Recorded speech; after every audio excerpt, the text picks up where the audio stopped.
All right, thank you so much for being there. This is the last lap of the show today with John and Helen live on Plus TV Africa. And up next is Nkiru Ifeonu, who is an authority on tech product development and a champion of starting scaling. With years of hands-on experience transforming innovative ideas into market-ready solutions, Nkiruka reminds us that, as Steve Jobs once says, innovation distinguishes between a leader and a follower. Yes, and drawing on her expertise, she believes that great products are built on iteration at a time. One iteration at a time. Yes, that's what you say. And that the journey of scaling a startup is less about shortcuts and more about relentless innovation, smart strategy, and continuous improvement. So get ready to dive deep into how tech products are developed and the essential steps startups must take to scale successfully. Nkiruka, welcome today. Welcome and welcome to Today with John and Helen. Much. I'm so happy to be here. Thank you. You're a stickler for time. You were here very early. Thank you. Well done. I think that's one of the things that makes me shine. I'm very big on punctuality, so I had to be here on time. Thank you so much for having me here. All right. So startups operate in fast-paced, high-pressure environment. True? Now, what are the key challenges that product designers like you face when building for startups, and how do you navigate through them? Okay, so I think that one of the biggest challenges we have, like working in startups, is that we have very limited resources compared to big corporate organizations, right, who have like 10 or 15 people or more in their product team. Yes. So we have limited resources, and don't forget that we have to churn out quality at a very limited, in a very limited timeline. So these are some of the challenges we have, right? And so how do I navigate that? I think that prioritizing the experiences that we want for our users and prioritizing the designs and the ones that we want to say, okay, this is the one we're going with. And then a lot of testing with real life users, right? So when we build, we're like, what do you like about this? We do A/B testing. Do you like A or do you like B? What kind of emotions do you feel to screen A compared to screen B? And then we have like user focus groups. So we use as much as we can, even if we can gather 5 users, we talk to them, get insights into what they feel about our product. But with limited resources, the best way to handle it is to prioritize. Like if we have a full, maybe we want to do, like, for example, the app is called Fallon. I want to do Fallon lenses, we want to do Fallon texting, we want to do Fallon social groups. So the best thing is to prioritize which one do we start with, right? What is going to be our MVP, our most important product, right? And then when we pick that, we build it, and then when we have 10 users are very important, just because we don't have big resources like the corporates, but 10 users, we can use 10 users to build that product better, make it better, and gain more people. Now, I may sound like, old school, which she has accused me of several times. But now when we talk about these products, are we looking at sampling or mock-ups? Or what's the extent of these products that we're talking about? Okay. I mean, for instance, what's the extent? What's the scope?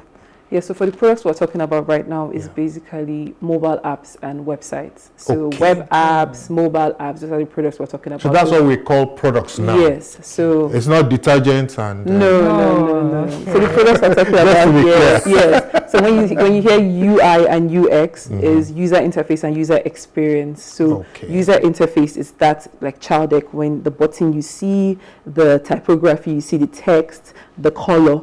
But the experience is when you click on that button, what happens? Do you get frustrated? When you click on it, are you happy? That's the UI, UX. Those are the products we work with. Yeah, so I think you're the one I've been looking for.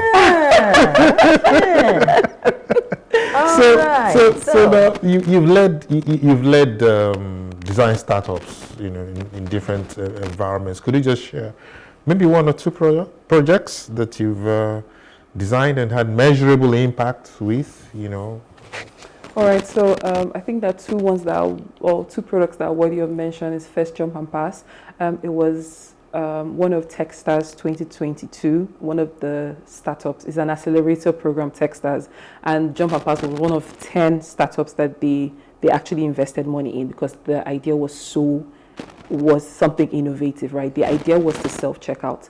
So if you're going to the supermarket, yes, so you just like you just have your own on your phone. You don't have to be on the It's always so sweet. Yes. Do that. So for people like Saturdays and Sundays, like you know you're at work Monday to Friday. So Saturdays and Sundays when you require, like you go to the mall or you need to go to the supermarket, right? Instead of entering that queue, you just beat the queue by taking the app.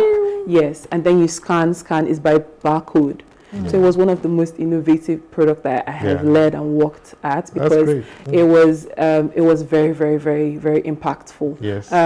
For the second one would be an automation, like an order management portal that I did at One Health NG. One Health NG is a platform, or rather is a company that helps to churn out a lot of innovative health tech solutions. Yes. Okay. So we help with order medication automation, right?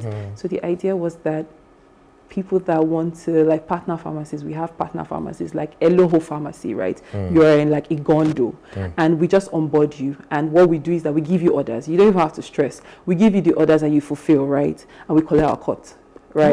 The HMOs to take their cut. So for each order, like Helen has ordered a bunch of medication, right? And for each order, 2,500, whatever the case may be, we have our percentage cut.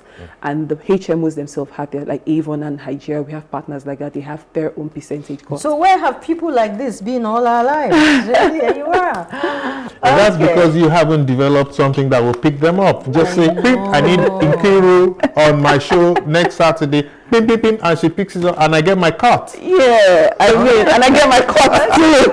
Yes, you get your cut, and everybody's happy. Yes. Okay, so there are many startups who aim to scale globally. How does product design contribute to making startups' product fit not only for the local environment but for international markets? Yeah, so my response to that is to build for inclusivity, right?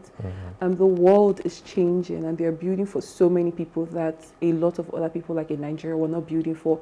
I mean, if you're visually impaired or you have a disability, I imagine that you have difficulty with most of our products that we use. There are people that are color blind. There are people of color that have different experiences from other people. So these are the things you have to design to include as many people as possible. That's DEI right there. Yes. Great. So accessibility and follow like the global, the world is global now. You can go to the internet and find out so many things. So you don't have to like go to the library and do your research. Everything is online now. So research and do what the world is doing, but do it differently, but do what the world is doing. Yeah, but really it's the same language, we speak the same language worldwide. So it's just for you to just adaptability, to your local environment and also acceptance internationally. And Absolutely. I mean, and people like you have made it look, sound so easy. Yeah, sounds easy. It makes it sound so easy. I try. Thank you so much. But locally, how much of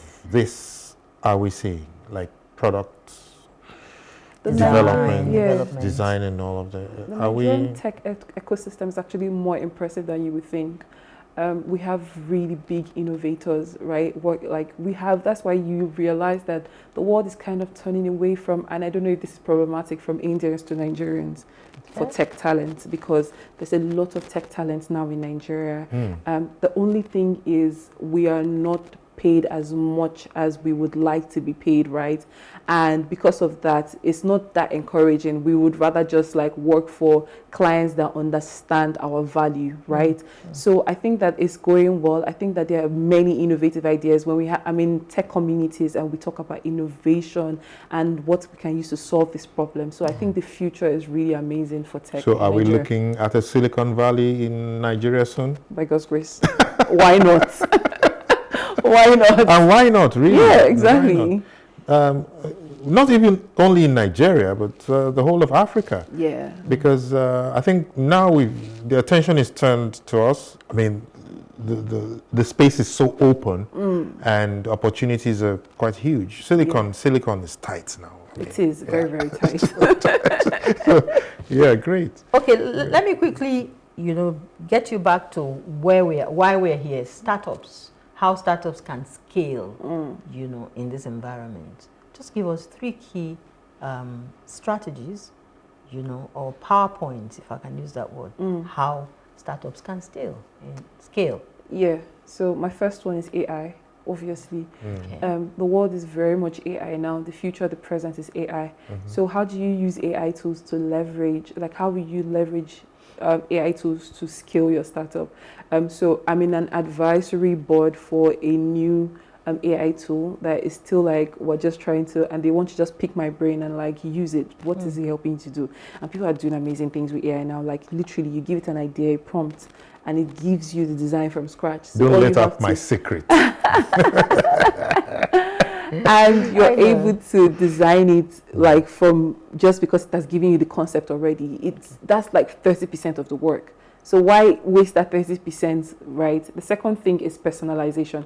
Everybody wants to feel they're a part of your app, they're part of your story, right? So personalizing your product for the user is very, very important, and is a great way for you to stand out from the rest of the other startups. The last one is low code or no code tools. Coding is very difficult for a lot of people to I didn't hear that. Low code or no code. Low code or no code. Yes. What's that? So no code, coding, you need to impute a couple of things and change color and then put column, right? There are a lot of tools now that you don't require that, right? You just need your concept and then it gives you what you want, right? Okay. So a lot of the world, that's how the world is. Startups that are making changes, they're using a lot of those tools. Can I get some free consultation? Sure. Free. Why should it be free? Yeah, I've come to the... You'll get your cost. Say personal. You'll get your cost. Private consultations. So I'm done with writing 2 books. And now I'm thinking, shouldn't I copyright to save my intellectual... Should I copyright? That's what I want to know. Or should I just code? Should I, rather than no code, should I code? No code, because it's faster, it's simpler, and most people don't have the coding okay, experience. so that gives the... Yes, exactly. Yeah. Okay. Should she give you a bill for that? Yes, I'm very cheap. I only asked half of the problem. So the half will pay when they have okay. All right. So at the moment you are the Lagos City chapter lead at United Designers. Untitled Designers. Untitled Designers, a community that recently hosted a 5,000 and more attendee conference. How do global design communities influence startup success? What happened? How did that conference go? And what's... It was an amazing, we've had one before last year. It was really amazing. 5,000 people and more, because 5,000, what you could count. The hall the space we used became too small. But how does it affect? Was it free? Yes, free? absolutely free. Okay. Yes. So, as a company, we have all these initiatives and we get sponsors. So we don't need to tell people to pay ticket money. People believe in the vision. So I think that the way it affects startup success is that a lot of conversations around tech actually happen in these communities, right? I know in our community we have a bunch of people working, a bunch of designers working in all these big brands, fintech, health tech, all over. So we always have collaborative ways to talk about how we can help each other, your motion and product. Let's come together, we can create, right? And that's how startups, big startups, I promise you, if you hear the stories of startups, right, it's basically who knew who from this community or who knew who from this location. So I think that's how it connects, right, in helping startup success. Wow. Okay. Yeah. Okay, Ruka. So You're a celebrity. Oh, I am? Yeah, because you've been celebrated Yeah. by, I hear, multiple initiatives like WeTech, Stack Journal, Contech Africa. So you're a celebrity. I take it. I take it. So tell me seriously now, how does this kind of recognition and contribution to your mission as a You know, how does all of this add up to your output, greater output? Yeah. How does it inspire you? Yeah, so so the recognition really motivates me really, and it kind of validates all the work that I have done with mentoring, because I always say I'm on the mission to help 1,000 women transition into tech. 1,000 women. 1,000 women. transition If I'm into able to achieve that in my lifetime, I have achieved something in life. Wow. So that was why WeTech recognized me for International Women's Day, because it's something I'm very passionate about: mentoring women, tutoring women, helping them understand how to transition.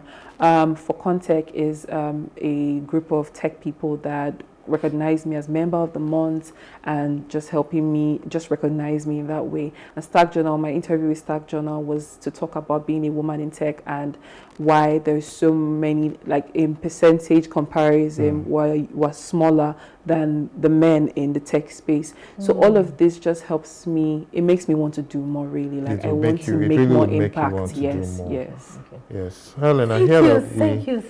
I hear that we can't keep her forever. Completely, yes, you know. But I just want us to wrap up. How many hours sleep do you get a night? Non-disclosure. I see that with all of this. How much you enjoy your job? Definitely. I do, And how absolutely. critical is that in success? To Sleep? enjoy what you do. No. Is it to enjoy be what you immense do? totally in what you do. Yes, I think that is very important, because you Very can see who important. It has enjoys to it and be. who doesn't enjoy It has to be. And you enjoy what I'm you very do. passionate about it. So Wow. it's really easy. Yeah. Thank How you, so thank you, inspiring, thank you, thank you Kirika. so Thanks much. so much for unbundling and so much of your trade secrets. Yes. You know, for us, and kudos for your huge strides in product design. Thank you so much for having me. So, I've but had don't a go yet wonderful in Kirika, time. Yeah. because you know, Helen. You have. Well, because you have your nugget, if we still have time. We have But our I'd like to nugget. especially say thank you. Thank you for making time to be here today. Thank you. Kirika. Thank And you. all of the best. Thank you. So just stay there. I have something. You know, we talked about the 50%. You know, the 50%. Okay. I have my nugget to also present to you. Yeah. Okay. Yeah. Okay. How does she get the 50% from No that? code. Okay, John, quickly your nugget. So my nugget today is this: fear may run you, but never let it run you down. Because as a leader, fear is inevitable. You know, fear of failure, fear of judgment, fear of not being enough. You know, we always have one fear or the other. But the difference between good and the great leaders is simple. They use fear as fuel, not as chains. So your voice is your power, and when you speak with confidence, you inspire action. When you articulate your vision clearly, you create momentum. And when you communicate with passion, you ignite belief. So great leaders don't let fear silence them. They speak up, stand tall, and lead with conviction. Because in the end, leadership isn't about never feeling fear. It's about rising despite it. Yeah, so step up, speak out, and let your words shape the future. Fear may run you, but today you choose to run it. And that's it all for the today. three amazing ladies today have spoken up. Yes, You know, they stood up. in spite of the Stepped up fear, to the the plate. It speaks anxieties, so and much all of them. to, it speaks so much to what has happened right now. telling Yes, you. I love it. Okay, and on behalf of the other two girls, we'll say thank you once again Thank for you being so here. much. Thank you so And much. to you out there, this show can be happening every Saturday morning without you. So we do appreciate you. And we say join us again, same time next week for a better outing of the show. John.